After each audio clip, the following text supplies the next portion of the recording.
नमस्कार। ओम नमः शिवाय।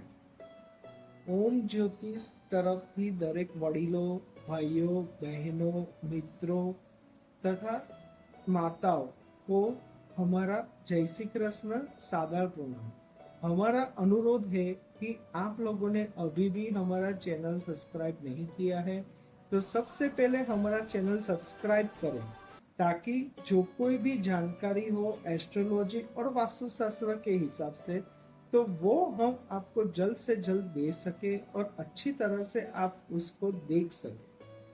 आज हम हमारे ओम ज्योतिष के कार्यक्रम में जुड़े हैं कि आज हम देखेंगे कि कैसे हमें धन लाभ कर्ज मुक्ति होती है और कैसे हम अपनी मुश्किलों से बाहर निकल सकते हैं।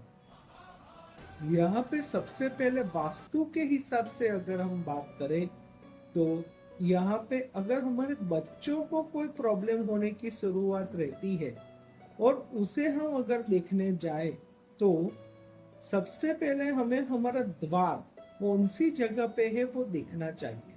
यहाँ पे अगर हमारा मेन डोर मतलब हमारा मेन द्वार अगर नॉर्थ के मध्य में मतलब कि मिडल ऑफ द नॉर्थ उत्तर की मध्य में अगर हमारा द्वार रहता है तो वो अच्छा हमें फल देता है। उसको कुबेर और भल्लाट का द्वार बोला जाता है। उससे पैसे की इनकम की स्रोत बहुत बढ़ जाते हैं, अच्छे से अच्छे पैसे हमें प्राप्त होते हैं। दूसरा, अगर यहाँ पे अगर हम देखने जाए तो पूरब के मध्य का द्वार भी हमें गवर्नमेंट की ओर से अच्छा लाभ देता है। दूसरा, यहाँ पे अगर देखने जाए तो साउथ यानी कि दक्षिण का द्वार जो रहता है वो हमें बहुत बुरा मतलब खराब परिणाम देता है। वो यम का द्वार है। वो द्वार के रहते हुए हम घर में बीमारियां या किसी की मृत्यु होने की संभावना उसमें रहती है। यहाँ पे उस जगह पे अगर कोई लिफ्ट हो, अगर घर में कोई बड़ी सी लिफ्ट बनाना चाहते हैं और लिफ्ट अगर उसके अंदर रहती है तो भी बहुत ज्यादा परेशानी रहती है।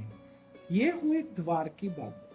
अगर कोई अच्छे ग्रह या भगवान या देवी देवताओं के स्थान में घर में टॉयलेट हो, बाथरूम हो या फिर कोई बीम हो, कॉलम हो तो भी हमें कई परेशानियां रहती है, जिसके उपाय हम ओम ज्योतिष के माध्यम के द्वारा बिना तोड़ फोड़ किए हम देते हैं, ताकि हम आप हमारी संस्था के जुड़े और आपका जो भी सवाल है वो आप हमसे पूछ सकते हैं। हम उसका रेमेडीज आपको अच्छे से दे सकते हैं। दूसरा, आज हम यहाँ पे बात करने वाले हैं कि अगर किसी का बुध नीच का हो तो उसे क्या करना चाहिए। बहुत सारे लोगों की परेशानियां और जो सवाल मुझे पूछते रहते हैं कि मेरी शादी नहीं हो रही है, मेरे बच्चों की शादी नहीं हो रही है, हमारे यहाँ पे मुझे मतलब एक्स्ट्रा मैरिटल अफेयर्स में रहना है या हमें लिव इन में रहना है तो हमें क्या करें, सामने वाले को पता नहीं चलना चाहिए, हम मैरिड है तो हम क्या करें। अगर ये सारे परेशानियां हम देखने चाहे तो उसमें सबसे पहले बुध और शुक्र की दशा देखनी चाहिए। अभी यहाँ पे आपकी कोई भी महादशा चल रही हो, पर अगर आपका बुध ऊंच का हो या फिर आपका शुक्र जो है वो ऊंच का हो या फिर राशि का स्वामी बन के बैठा हो तो आपको एक्स्ट्रा मैरिटल अफेयर में कोई दिक्कत नहीं रहती है। पर अगर बुध के साथ में या शुक्र के साथ में कोई पाप ग्रह हो या कि राहु और केतु या फिर कोई अच्छा या दंडनीय ग्रह हो यानी कि शनि और गुरु अगर रहता है तो किसी को उसका ज्ञात बहुत जल्दी रह जाता है। यहाँ पे अगर हम बात करें कि हमारे पैसों में बढ़ोतरी कैसे हो तो उसका एक अच्छा और सरल उपाय एक ही है। आप अपने घर में एक विष्णु भगवान की शेष सैया वाली फोटो या मूर्ति रखें या तो फिर आप एक श्री यंत्र रखें जिसको श्री सद्य से सिद्ध करवाइए। दूसरा कि आप महालक्ष्मी माता का एक फोटो रखें या उसकी मूर्ति रखें और उसे आप लोग हल्दी और दूध चढ़ा के भगवान की आराधना कीजिए। ओम नमो भगवते वासुदेवाय का जाप करें या श्री यंत्र का जाप करें या तो फिर महालक्ष्मी अष्टकम करें, जिससे आपके पैसों में बढ़ोतरी होती है। यहाँ पे अगर हम देखने जाए तो किसी के धंधे में बढ़ोतरी नहीं रहती है, किसी की शादी नहीं हो पाती है। अच्छे से अच्छा हमारे पास बल पैसा होने के कारण भी उसकी शादी में रुकावटें या फिर शादी में बहुत सारे प्रॉब्लम, झगड़े, ये सारी चीजें हमें फेस करनी पड़ती है। उसका कारक है बुध और शुक्र।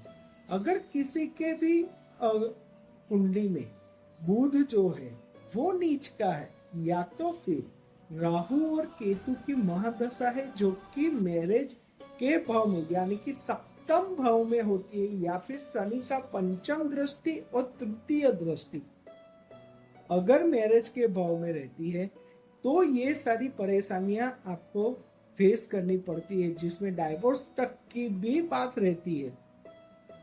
तो उसकी कुंडली थरोली चेक करनी चाहिए। यहाँ पे उनकी कुंडली में अगर कोई पितृदोष हो, बुध के नीच का कोई दोष हो या शुक्र का कोई दोष हो। दूसरी ओर यहाँ पे देखने जाए तो किसी की भी कुंडली में यहाँ पे अगर हम देखते हैं तो उसकी बीवी या उसका पति किसी और के साथ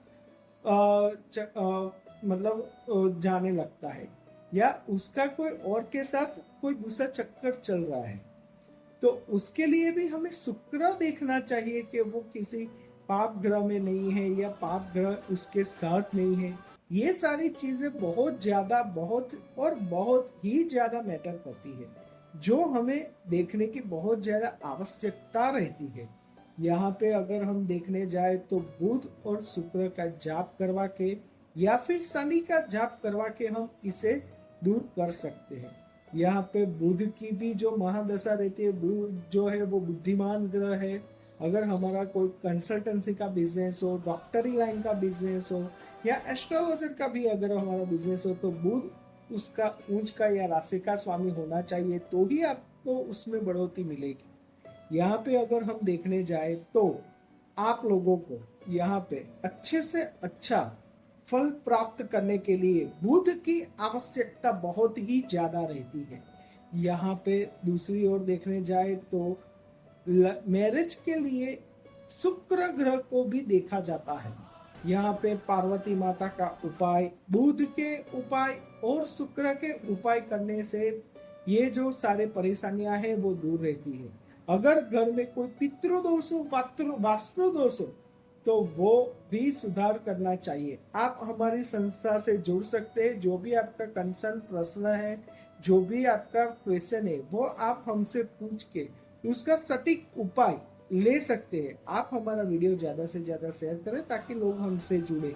हमारा जो नॉमिनल चार्जेस रहेगा वो हम आपसे लेके हम आपका जो भी कंसर्न क्वेश्चन है या आपकी मुश्किलियां है वो सारी हम आपको दूर करने की पूरी कोशिश करेंगे। आप सबसे ज्यादा हमारे साथ जुड़े और बने रहे। ओम नमः शिवाय।